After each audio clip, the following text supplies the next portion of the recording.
Assalamualaikum warahmatullahi wabarakatuh. Syukur kita ucapkan atas nikmat kesehatan, kesempatan yang Tuhan berikan kepada kita. Sebelumnya, saya berterima kasih kepada Ibu Ayu Ratna Eskom selaku dosen pembimbing saya yang mau meluangkan waktunya. Di sini saya akan menyampaikan sebuah materi yang berjudul Software Engineering. Sebelumnya saya akan memperkenalkan nama-nama kelompok saya. Kelompok saya yaitu kelompok 6. Yang pertama itu ada Dikan Ismapilah dari IF19D. Yang kedua ada saya dari IF19D. Dan yang ketiga ada Novita Sari dari IF19D. Yang pertama kita akan menjelaskan apa itu sejarah dari sebuah software engineering. Ketika komputer digital pertama muncul pada awal 1940-an, instruksi untuk membuat beroperasi disambungkan ke mesin. Praktisi dengan cepatnya dari bahwa desain ini tidak fleksibel dan menghasilkan arsitektur program tersimpan atau arsitektur von Neumann, jadi pembagian antara perangkat keras dan perangkat lunak. Dimulai dengan abstraksi yang digunakan untuk menangani kompleksitas komputasi. Bahasa pemrograman mulai muncul pada awal 1950-an, dan ini juga merupakan langkah besar dalam abstraksi bahasa utama seperti Fortran, Algol, PL atau I, dan COBOL dirilis pada akhir 1950-an dan 1960-an untuk menangani masalah ilmiah, algoritmik, dan bisnis masing-masing. Pada tahun 1984, Software Engineering atau SEI didirikan sebagai pusat penelitian yang pengembangannya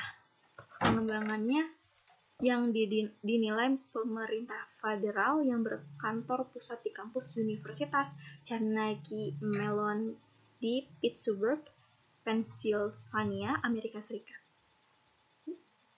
Fats Humphrey mendirikan program proses perangkat lunak SE yang bertujuan untuk memahami dan mengelola proses rekayasa perangkat lunak, tingkat kematangan proses, dan diperkenalkan akan menjadi integritas model kematangan kemampuan untuk pengembangan CMI-DEV yang telah menentukan bagaimana perintah AS mengevaluasi kemampuan tim pengembangan perangkat lunak. Selanjutnya, apa itu software engineering? Di sini saya akan menjelaskan pengertiannya. Software engineering itu adalah proses analisis kebutuhan dan desain pengguna konstruksi dan uji aplikasi yang akan memenuhi kebutuhan-kebutuhan tersebut melalui penggunaan bahasa pemrograman.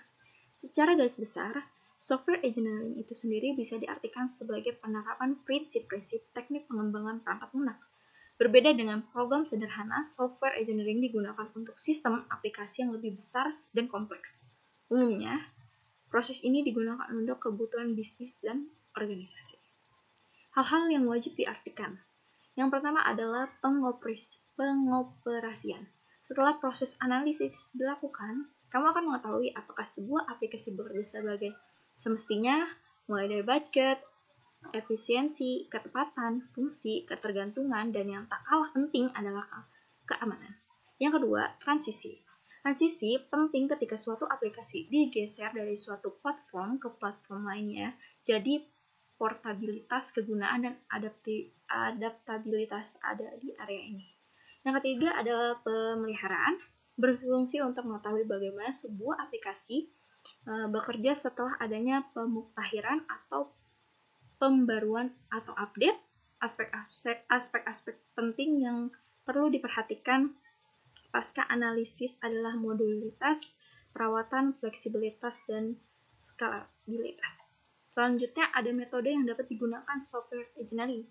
Metode software engineering dibagi menjadi 5 jenis, yaitu ada metode sequential linear, yaitu model sequential linear atau lebih dikenal sebagai dengan model waterfall model.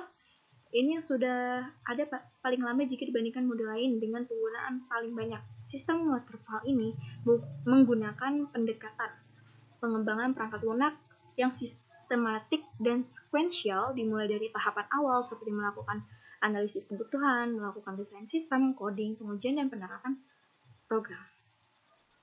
Selanjutnya di sini ada RAD, yaitu Rapid Application Development. Adalah model pengembangan perangkat lunak linier yang sangat pendek kira-kira 60-90 hari saja, dan model RAD ini mengadaptasi kecepatan tinggi dengan pendekatan konstruksi berbasis komponen. RAD lebih efektif dibandingkan model waterfall dan cocok untuk keperluan sistem yang mendesak. Kekurangan dari RAD ini adalah tidak semua software cocok. Tapi penggunaan RAD salah satunya sistem yang memiliki risiko tinggi dan membutuhkan tenaga kerja yang banyak. Selanjutnya ada prototype, yaitu pendekatan prototype model digunakan jika pemakaian hanya mendefinisikan objek umum dari perangkat lunak tanpa merinci kebutuhan input, pemrosesan, dan output. Seringkali seorang customer sulit menentukan input yang lebih terinci, proses yang diinginkan, dan output yang diharapkan. Tentu saja ini menyebabkan developer tidak yakin dengan efisien algoritma yang dibuatnya, sulit menyesuaikan sistem operasi, serta interaksi manusia dan mesinnya harus diambil. Dalam hal seperti ini, prototype untuk software engineering merupakan langkah yang terbaik. Prototype sebenarnya adalah suatu proses yang memungkinkan developer membuat sebuah model software.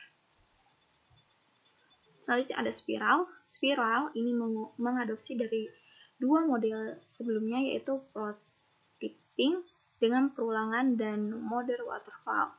Model spiral atau bisa disebut juga spiral Bohan bekerja dengan beberapa tahap-tahap berikut, yaitu ada liaison, planning, analisis risiko, rekayasa, konstruksi penelepasan, dan evaluasi. Selanjutnya ada FORGT.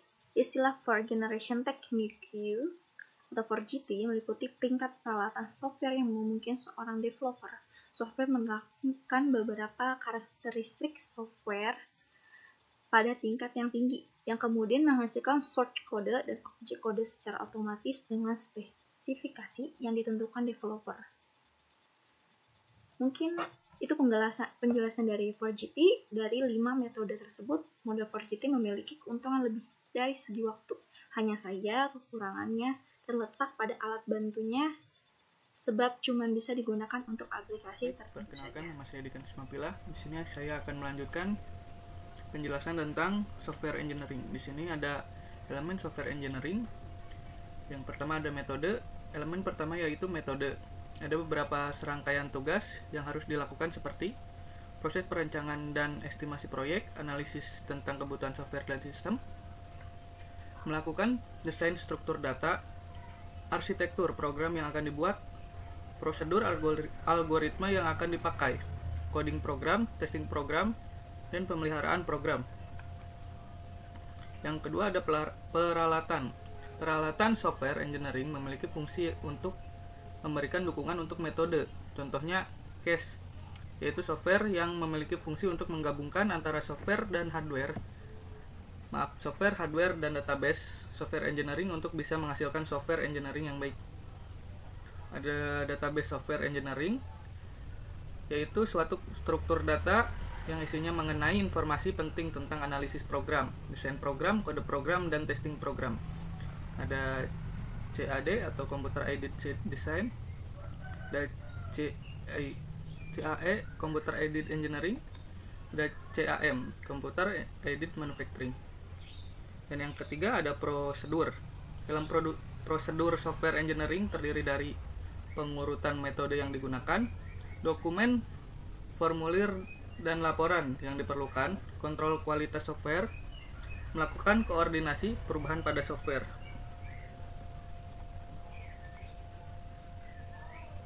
Di sini ada model pengembangan software engineering. Yang pertama ada waterfall, model sekuensial linear atau lebih dikenal dengan model waterfall. Model ini sudah ada paling lama jika dibandingkan model lain, dan penggunaannya paling banyak. Sistem waterfall ini menggunakan pendekatan pengembangan perangkat lunak yang sistematik dan sekuensial, dimulai dari tahapan awal seperti melakukan analisis kebutuhan, melakukan desain sistem, coding, pengujian, dan penerapan program. Di sini ada prototype. Model prototype merupakan evolusi dari waterfall. Prosesnya lebih simpel dan cocok untuk diterapkan saat ini. Hanya 3 alur kerja dalam model prototype ini, yaitu mendengar dari kebutuhan konsumen, build prototype atau mockup, presentasi pada konsumen. Di sini ada model Rapid Application Development. Rapid Application Development yaitu model pengembangan perangkat lunak linear yang sangat pendek, kira-kira 60-90 hari saja. Model RAD ini mengadaptasi kecepatan tinggi dengan pendekatan konstruksi berbasis komponen. RAD lebih efektif dibandingkan model waterfall dan cocok untuk keperluan sistem yang mendesak. Kekurangan dari RAD ini adalah tidak semua software cocok menggunakan RAD. Salah satunya sistem yang memiliki risiko tinggi dan membutuhkan tenaga kerja yang baik. Yang keempat, incremental. Kelebihan ini adalah personil bisa bekerja dengan optimal dan mampu mengakomodir kebutuhan perusahaan yang fleksibel. Konsumen bisa menggunakan terlebih dahulu sistem yang sudah jadi sembari menunggu fitur yang belum tersedia. Kekurangannya tidak cocok diterapkan untuk proyek yang lebih besar dari 200.000 baris coding. Yang kelima, spiral. Model ini mengadopsi dari dua model sebelumnya, yaitu prototyping dengan perulangan dan model waterfall. Model spiral ini juga disebut spiral frame, bekerja dengan beberapa tahapan berikut ini. Yang ke-1, liaison, tahan untuk melakukan komunikasi yang baik dengan user langsung. Yang kedua, planning, menentukan sumber informasi, batasan waktu, dan informasi tentang proyek yang akan dijalankan. Yang ketiga, analis risiko, mencari skala risiko yang akan terjadi baik masalah teknis ataupun manajemen. Yang keempat, rekayasa, proses dalam pembuatan prototype sistem. Yang kelima, konstruksi dan pelepasan, tahap pembangunan sistem dari prototype, kemudian dilakukan pengujian, install, dan diberikan masukan untuk keberhasilan sistem yang dibuat. Yang keenam, evaluasi, menerima masukan terhadap proyek yang sudah dijalankan. Hard skill yang dibutuhkannya adapun bahasa pemrograman yang wajib kamu kuasai, yaitu pertama Java, yang kedua JavaScript, yang ketiga SQL, yang keempat C++, yang kelima C Packer, yang keenam Python. Terima kasih atas perhatiannya. Kurang lebih mohon maaf. Demikian akhir presentasi dari kelompok saya. Semoga bermanfaat bagi kita semua. Assalamualaikum warahmatullahi wabarakatuh.